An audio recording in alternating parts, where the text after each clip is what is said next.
Chicago has issued a severe thunderstorm warning for central Kane County in northeastern Illinois, northwestern DuPage County in northeastern Illinois, western Cook County in northeastern Illinois, until 8:15 p.m.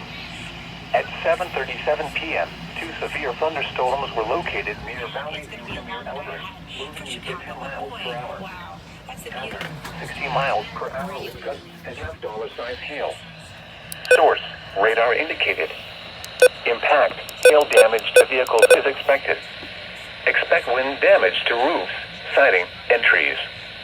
Locations impacted include Elgin, Wheaton, Bartlett, Streamwood, Carroll Stream, Hanover Park, Addison, Glendale Heights, St. Charles, West Chicago, Batavia, Geneva, Canton Hills, Roselle, Bloomingdale, South Elgin, North Aurora, Winfield, Elburn, and Wayne.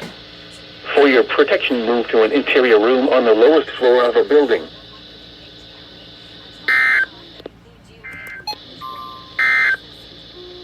This is NOAA's Weather Radio, K1.